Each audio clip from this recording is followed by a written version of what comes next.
kembali lagi ke pembelajaran Bahasa Indonesia kelas 10 dengan materi menyusun teks laporan hasil observasi.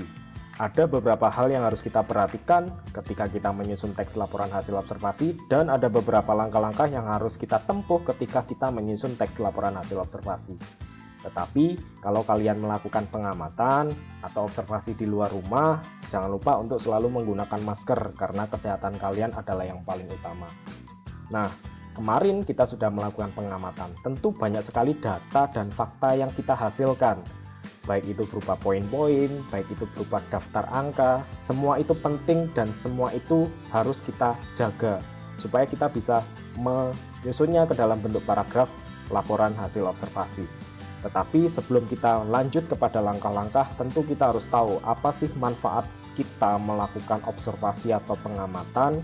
Jadi manfaat kita ketika kita melakukan observasi yang pertama adalah kalian bisa menggunakan observasi sebagai sarana mempertanggungjawabkan pengamatan. Jadi data yang sudah kalian peroleh itu yang harus kalian pertanggungjawabkan.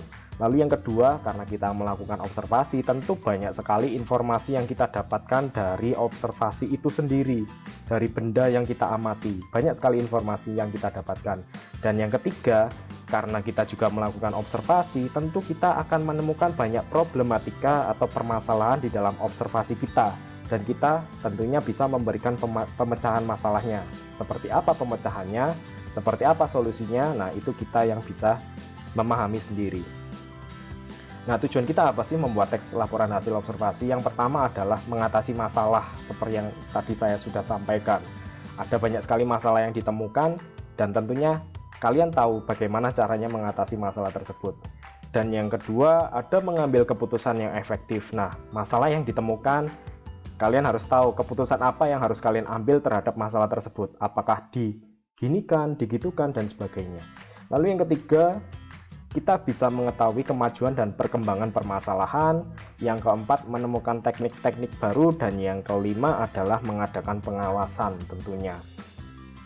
Nah, hal-hal apa yang harus kita lakukan saat melakukan observasi? Tentu banyak yang harus kita lakukan ya. Yang pertama adalah mencatat data yang diperlukan. Kita mau mencatat apa? Jadi di bagian persiapan kita sudah melakukan pencatatan. Kita mau melakukan pencatatan di bagian apa? Lalu setelah persiapan selesai, kita langsung kepada bagian yang paling inti nih, yaitu melakukan survei dan juga observasi. Jadi kalian mengamati langsung objek atau benda yang akan kalian amati saat itu juga, dan kalian catat. Nah, kalau kalian ingin memperkaya informasi yang kalian peroleh, kalian bisa melakukan wawancara kepada narasumber yang terpercaya. Misalnya kalian melakukan pengamatan terhadap peternakan madu atau peternakan lebah, ya lebah madu. Nah, itu kalian bisa melakukan wawancara kepada narasumber seperti peternak dan sebagainya. Lalu hal-hal apa saja lagi yang harus kita lakukan saat melakukan observasi? Tentunya dari hasil pengamatan, dari hasil wawancara, kita catat hasil tersebut berupa poin-poin penting seperti yang sudah pernah kita lakukan.